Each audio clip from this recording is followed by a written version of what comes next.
यह भारत का वो कुंड है जहां भगवान परशुराम ने अपनी मां की हत्या करने के बाद अपने हाथ से चिपकी हुई कुल्हाड़ी से मुक्ति पाई थी।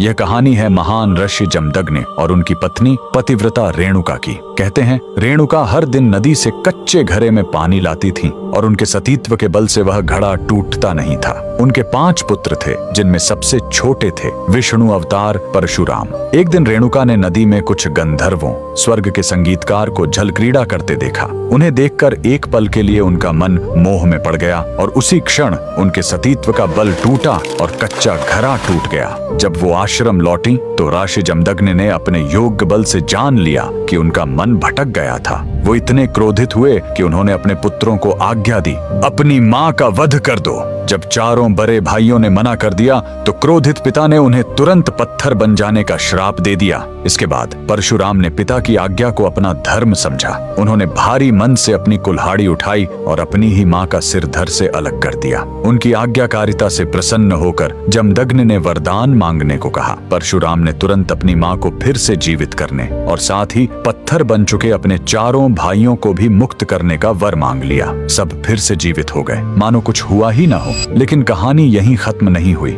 मातृ हत्या का पाप उस कुल्हाड़ी पर एक दाग की तरह चिपक गया और वो उनके हाथ से अलग ही नहीं हो रही थी। उस पाप से मुक्ति पाने के लिए वह दर दर भटकते रहे, लेकिन कोई भी तीर्थ उस कुल्हाड़ी को छुड़ा नहीं सका। अंत में वह पहुंचे पूर्वी हिमालय की लोहित नदी के किनारे और जैसे ही उन्होंने इस कुंड के जल को छुआ, चमत्कार हुआ। कुल्हाड़ी अपने आप उनके हाथ से छूट गई। यही पवित्र स्थान आज अरुणाचल प्रदेश में परशुराम कुंड के नाम से जाना जाता है। आज भी हर साल मकर संक्रांति पर हजारों श्रद्धालु यहाँ इस विश्वास के साथ डुबकी लगाने आते हैं कि यह कुंड उनके सारे पापों को धो डालता है, ठीक वैसे ही जैसे इसने स्वयं भगवान परशुराम को पाप मुक्त किया था। भगवान परशुराम को दिल से मानने वाले सभी भक्त कमेंट्स में जय परशुराम जरूर लिखें।